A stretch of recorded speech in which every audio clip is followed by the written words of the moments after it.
Hola, ¿cómo va? Bueno, hoy vamos a resolver el examen Font Battle, la parte de Valles, que es parte de los segundos parciales. En la página 17 pueden encontrar este examen. Bueno, acá para empezar yo me traje parte de la consigna del enunciado del examen para ir viendo qué de toda esta información nos interesa y poder identificar lo importante.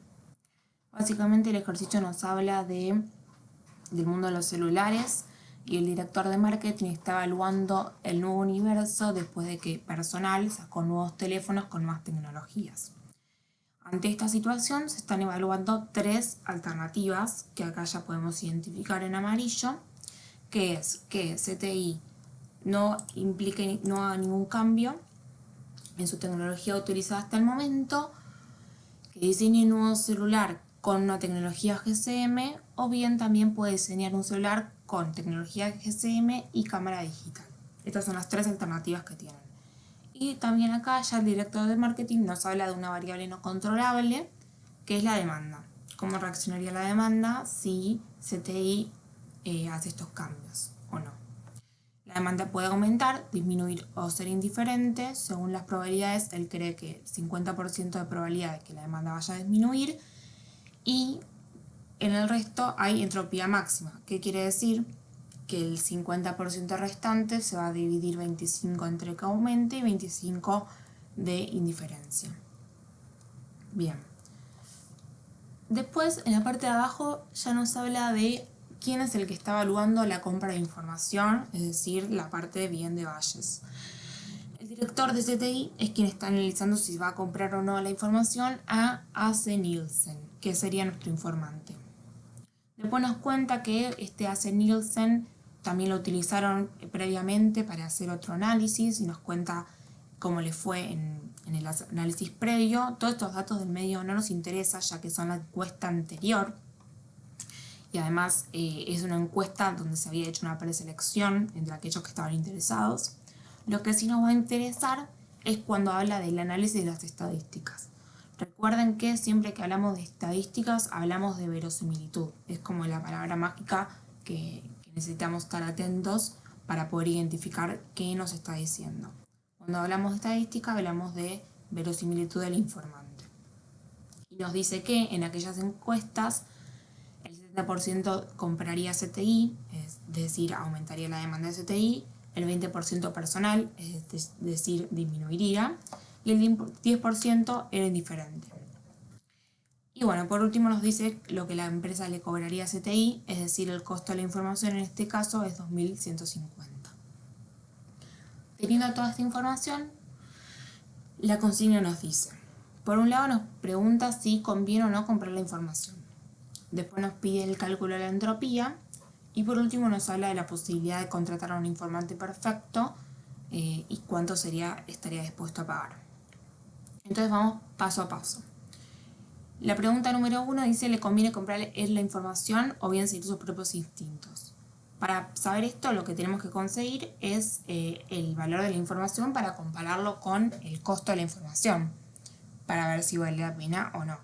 Y para conseguir el valor de la información tenemos que sacar el valor esperado a priori y compararlo también con el valor esperado a posteriori. Entonces, lo primero que podemos hacer es sacar el valor esperado a priori.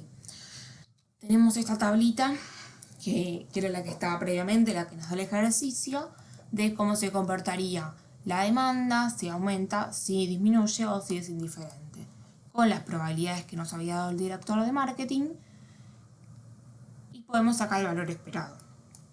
Obviamente también antes de sacar el valor esperado lo que se puede ver es que la alternativa 1 domina la alternativa 3 porque es mejor en todos sus estados, lo cual es lógico porque la alternativa 1 es igual a la alternativa 3, o sea, tiene tecnología GSM sumándole cámara digital, así que es lógico que la domine.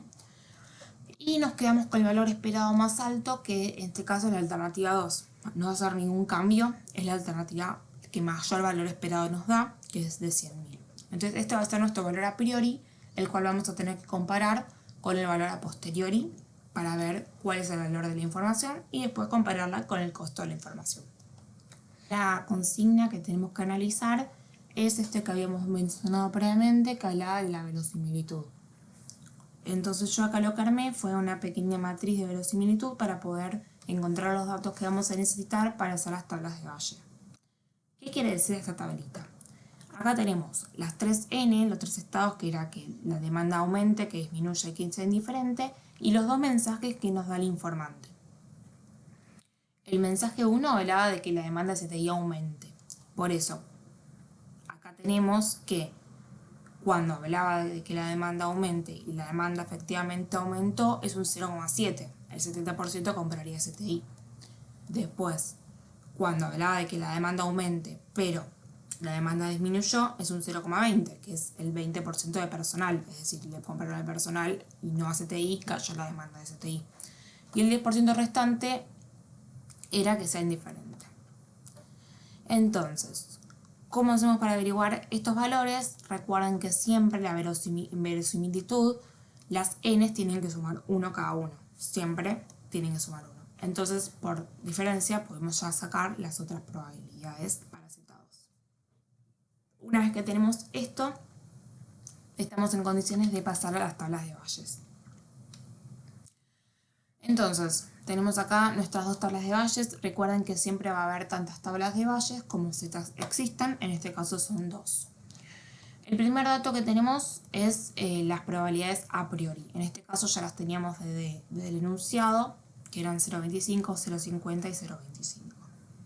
Después nos pide la verosimilitud, que es lo que acabamos de resolver en esta tablita. Entonces tenemos para Z1, N1 es 0,7, para Z1, N2 es 0,2, para Z1, N3 es 0,1 y el complementario para llegar a 1 en Z2. Después tenemos lo que es la probabilidad conjunta, que recuerden que la probabilidad conjunta la obtenemos de multiplicar la probabilidad a priori por la verosimilitud.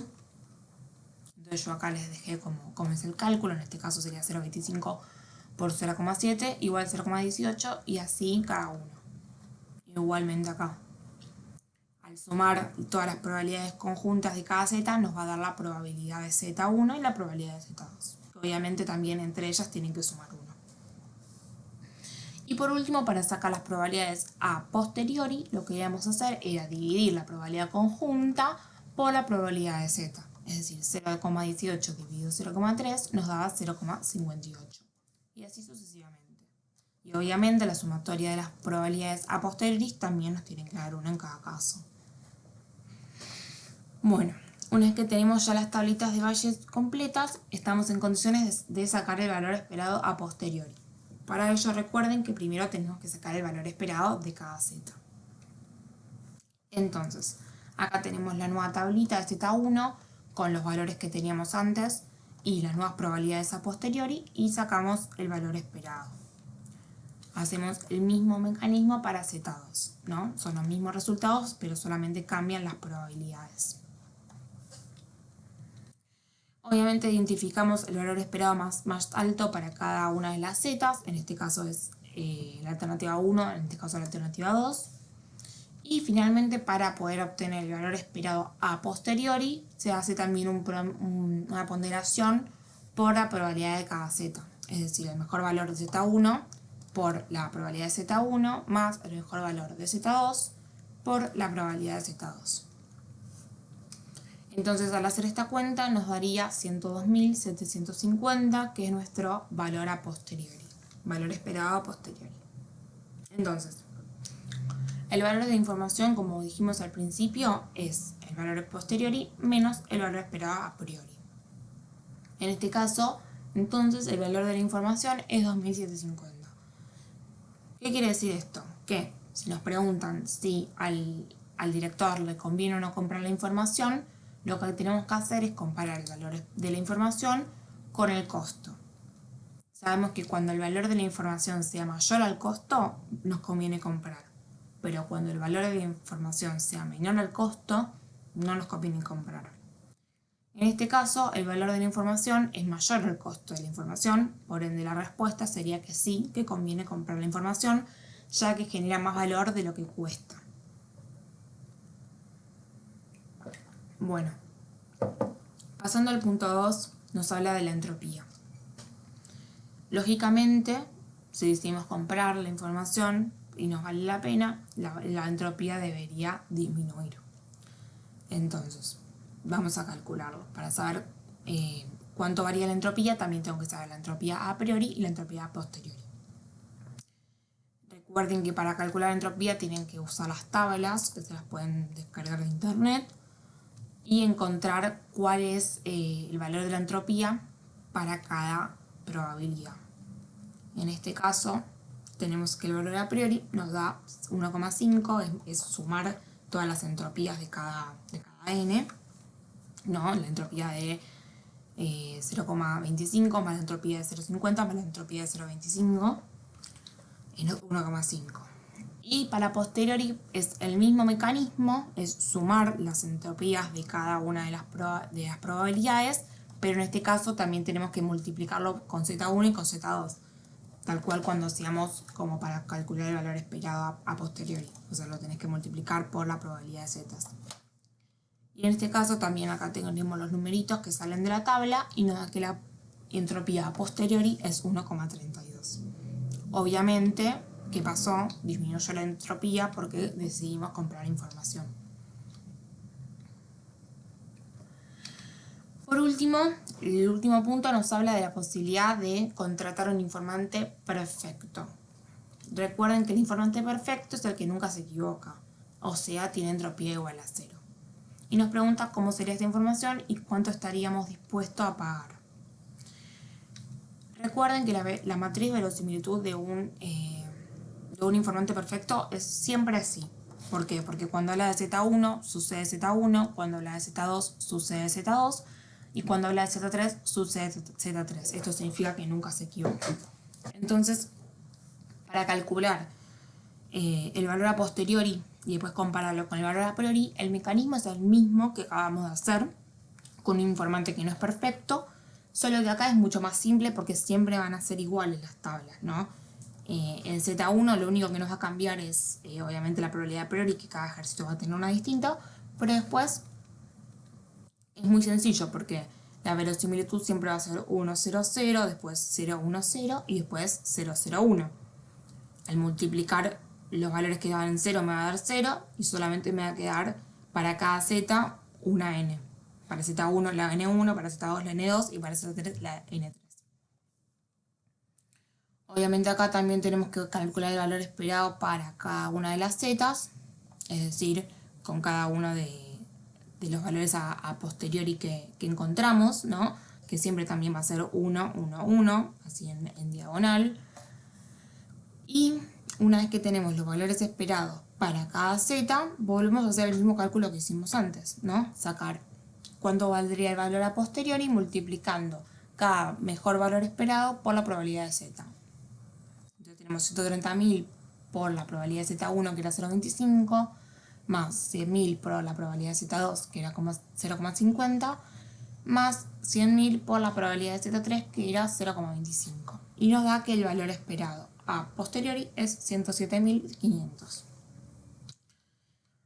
¿Cómo calculamos el valor de la información? También, tal cual lo hicimos antes. Restarle al valor posteriori el valor a priori. Y en este caso nos da que la diferencia es de 7.500. O sea, que el valor de la información de un informante perfecto es 7.500.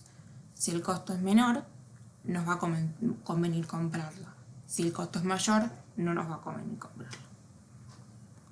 Acá terminaría el ejercicio.